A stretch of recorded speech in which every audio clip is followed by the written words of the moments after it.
नमस्कार उत्तराखंड। कल से डीवी है, डॉक्यूमेंट वेरिफिकेशन वीडियो परीक्षा में। कल मेरे पास बहुत सारे लोगों के फोन कॉल आए। क्या हम ये जंग हार चुके? क्या भ्रष्टाचार युक्त उत्तराखंड ही उत्तराखंड की असली हकीकत बन जाएगा? तो इस सवाल का जवाब, और क्या हम हार गए सवाल का जवाब, एक बौद्ध धर्मी की प्रसिद्ध कहानी से मैं देना चाहता हूं। जो लोग मेरे दुश्मन भी हैं, जो मुझसे ईर्ष्या और द्वेष रखते हैं, उन्हें भी ये कहानी जरूर सुननी चाहिए। पुराने जमाने में दो मंदिर हुआ करते थे, एक उत्तर का एक दक्षिण का, अगल बगल में थे। दोनों की बड़ी कीर्ति थी, लेकिन दोनों एक दूसरे के बड़े कट्टर प्रतिद्वंदी थे, एक दूसरे के परम शत्रु थे। यानी यहाँ के पुजारी और यहाँ के पंडित, वहाँ के पुजारी और वहाँ के पंडितों के बड़े दुश्मन हुआ करते थे। तो एक बार पुजारी कहीं बाहर चले गए थे, तो वहाँ जो छोटे पंडित होते हैं, यानी आप पंडितों के बच्चे उनसे कहिए, तो आपस में उनकी मुलाकात हो गई। तो एक पंडित का बच्चा बोला कि भाई कहाँ जा रहे हो, दूसरे पंडित के बच्चे से। तो उसने जवाब दिया कि जहाँ हवा लेके जाए। अब जिसने पूछा था वो बेचारा परेशान कि मैं इस बात का क्या जवाब दूं। शाम को उसने यही बात जाकर के अपने मंदिर के प्रधान पुजारी से कही कि कल मैं उससे मिला और मैंने पूछा कि कहाँ जा रहे हो, तो उसने कहा जहाँ हवा लेके जाए। तो उस पंडित ने कहा कि इस मंदिर के लोगों से हारना ठीक बात नहीं, कल उससे जाकर के पूछना कि अगर हवा न होती तो तुम कहाँ जाते। अब इस बच्चे के दिमाग में एक आंसर इस बात का फिट हो गया, एक रटा रटाया जवाब इसे मिल गया। तो फिर दूसरे दिन वो उससे जाके मिला, तो उसने कहा भाई कहाँ जा रहे हो? तो उसने कह दिया कि जहाँ पैर ले जाए।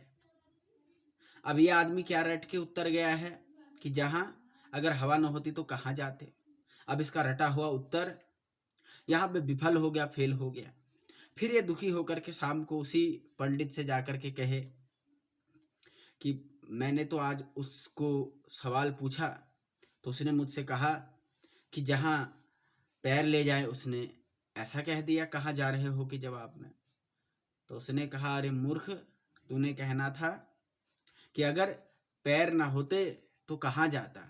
अब कल जब वो बोलेगा कि जहाँ पैर ले जाएं, तो उसके बदले में सवाल जवाब देना कि अगर पैर ना होते तो कहाँ जाते, क्योंकि उनसे हारना तो ठीक बात नहीं। तो फिर तीसरे दिन की बात आई और उससे कहा कि भाई तुम कहाँ जा रहे हो? तो उसने जवाब दिया सब्जी खरीदने जा रहा हूं। तो ऐसे ही हास्यास्पद जवाब होते हैं जो रटा रटाया और पूर्वाग्रह यानी दिमाग में भरा हुआ ज्ञान हम ले लेते हैं, स्थिति को नहीं समझते। और ऐसी स्थिति आज राज्य के सरकार की भी है। Narendra Modi and CM Dhami and company BJP party ये समझ बैठे हैं, इनके दिमाग में एक बात रट गई है कि ये सत्ता से कभी विमुख नहीं हो सकते, अब इन्हें कोई कभी परास्त नहीं कर पाएगा। लेकिन ये बात जान लें, पुराने भारत से आप देखो, मौर्य वंश इतना बड़ा वंश था, उससे पहले नंद वंश था, समाप्त हुए। गुलाम वंश 300-350 साल चला, खत्म। मुगल 300 साल खत्म, अंग्रेज 300 साल खत्म, आजादी के बाद 50-60 साल कांग्रेस ने राज किया, खत्म।